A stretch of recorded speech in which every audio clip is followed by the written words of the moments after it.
Welcome to the series of mid term exams preparation. ये mid term exams की preparation series की video है। Complete series इस channel के ऊपर अपलोड की जा रही है और आज की वीडियो के अंदर आपको MGT 501 की मिड टर्म की प्रिपरेशन के लिए सॉल्व पेपर करवाया जा रहा है, जिसके अंदर आपको इंपॉर्टेंट क्वेश्चन एंड आंसर भी करवाए जा रहे हैं और सॉल्व MCQs भी करवाए जा रहे हैं। तो आपके सामने स्क्रीन के ऊपर इंपॉर्टेंट क्वेश्चन एंड आंसर हैं। क्वेश्चन है एक्चुअली, इनके आंसर्स आपको MCQs के बाद करवाए जाएंगे। पहले ये कि डिस्क्राइब करें HR हायरिंग प्रोसेस को, उसके अलावा ये कि एक्सप्लेन करें ह्यूमन रिसोर्स प्लानिंग को, उसके बाद ये डिफाइन करें कॉन्सेप्चुअल स्किल्स को, उसके बाद ये क्यों ऑर्गेनाइजेशन प्रेफर करते हैं एम्प्लॉय लीजिंग को, उसके बाद ये व्हाट इज द डिफरेंस क्या है, पोजीशन एनालिसिस क्वेश्चनियर के दरमियान और जो डिपार्टमेंट ऑफ लेबर है उसके दरमियान, उसके अलावा ये कि ब्रीफली एक्सप्लेन करें HR मैनेजर को।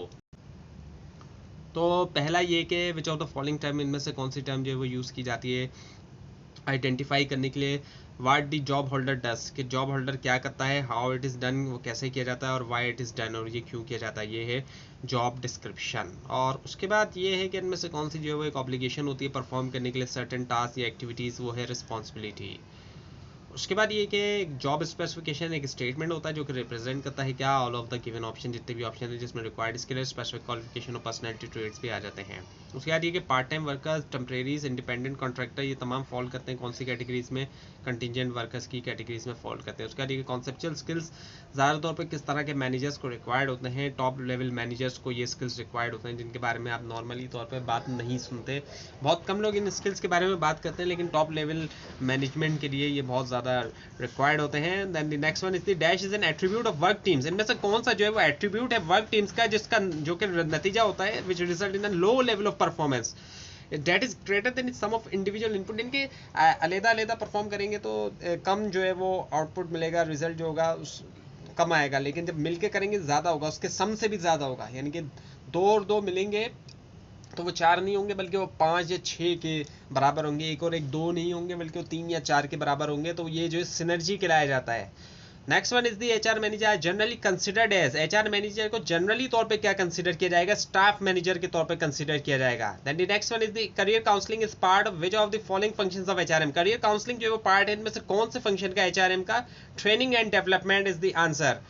Next one is the which of the following, इनमें से कौन सा जो है वो डिस्क्राइब करता है प्रोसेस जो है रिक्रूटमेंट का, वो है डिस्कवर करना पोटेंशियल जॉब कैंडिडेट, एक पर्टिकुलर पोजीशन के लिए, एक खास जो है पोजीशन के लिए पोटेंशियल कैंडिडेट्स को जो है वो डिस्कवर करना। नेक्स्ट वन इज दी, इनमें से कौन सा जो है उससे मुराद जो मैनेजमेंट परसेप्शन होता है कि किस हद तक प्रोस्पेक्टिव एम्प्लॉय जो है वो फिट होंगे फर्म के कल्चर के अंदर, या फिर जो वैल्यू सिस्टम है वो है ऑर्गेनाइजेशनल फिट।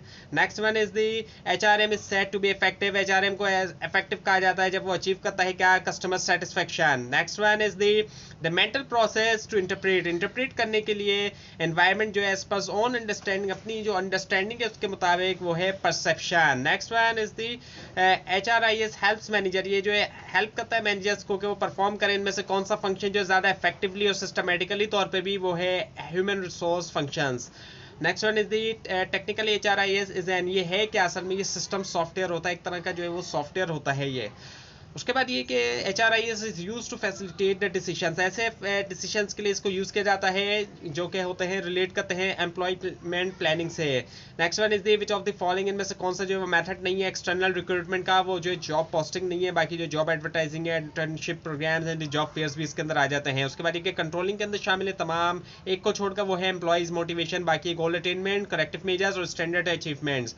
उसके बाद ये कि कंट्रोलिंग जो मैंडेटरी होता है इनमें से किसके लिए, all of the given options के लिए, बाकी है small and medium enterprise, private organisation, इसके अलावा लार्ज ऑर्गेनाइजेशन भी आ जाते हैं। उसके बाद ये अनऑफिशियल पार्ट जो होता है ऑर्गेनाइजेशन का, इसको जिसको बनाया जाता है बेसिस के ऊपर कॉमन इंटरेस्ट के वो जाना जाता है इनफॉर्मल ऑर्गेनाइजेशन के तौर पर भी।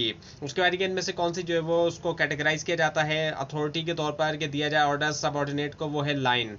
और उसके बाद ये कि अब आपके सामने जो है वो सब्जेक्टिव क्वेश्चन आंसर है, जिसमें पहला है कि डिफाइन HR हायरिंग प्रोसेस। तो HR हायरिंग प्रोसेस में क्या होता है, एक्टिविटीज़, ऐसी एक्टिविटीज़ होती हैं जो कि रिक्वायर्ड होती हैं कि किया जाए वर्क फोर्स को या फिर स्टाफ को अवेलेबल कराया जाए कि वो फिल कर सकें और रखा जा सके, जो फील्ड डिफरेंट पोजीशन जो यानी कि जो मुख्तलिफ पोजीशन से उनको फिल किया जा सके।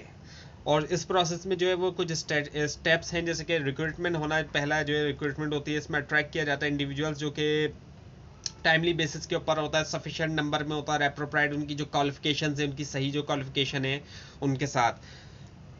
वो एक अलग बात है कि मिस्टेक तो हो सकती है, लेकिन जो सही क्वालिफिकेशन है उसके साथ ही किया जाए उनको, और इनकरेज किया जाए उनको कि वो अप्लाई करें जॉब के लिए ऑर्गेनाइजेशन के अंदर। फिर सिलेक्शन होती है कि क्या किया जाता है, इनको प्रोसेस, एक ऐसा प्रोसेस करिए, हायर किया जाएगा या नो हायर किया जाएगा। इनके कुछ को जाहिर बात है हायर कर लिया जाएगा, कुछ को नहीं किया जाएगा।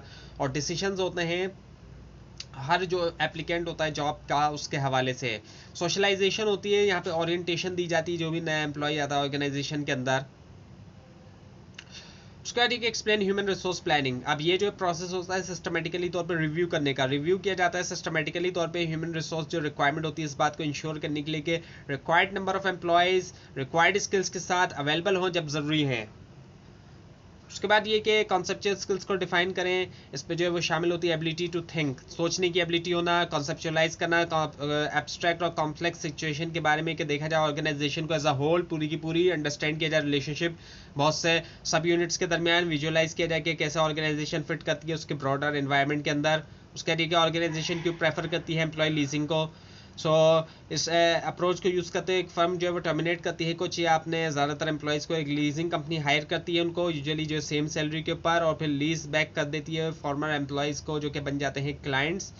उसके बाद ये कि डिफरेंस क्या है पोजीशन एनालिसिस क्वेश्चनियर्स और जो डिपार्टमेंट ऑफ लेबर है उसके दरमियान। ये पोजीशन एनालिसिस क्वेश्चनियर एक क्वेश्चनियर होता है जिसको यूज़ करते हुए कलेक्ट किया जाता है क्वान्टिफाइबल डेटा जो कि होता है ड्यूटीज़ और रिस्पॉन्सिबिलिटीज़ के बारे में बहुत सी जॉब्स के। और डिपार्टमेंट ऑफ लेबर प्रोसीजर की बात की जाए तो एक स्टैंडर्डाइज मेथड रहता है रेटिंग के लिए, क्लासीफाई करने के लिए, कंपेयर करने के लिए वर्चुअली एवरी हर तरह की जो जॉब होती है बेस करती है डेटा के ऊपर, पीपल्स के ऊपर और चीज़ों के ऊपर।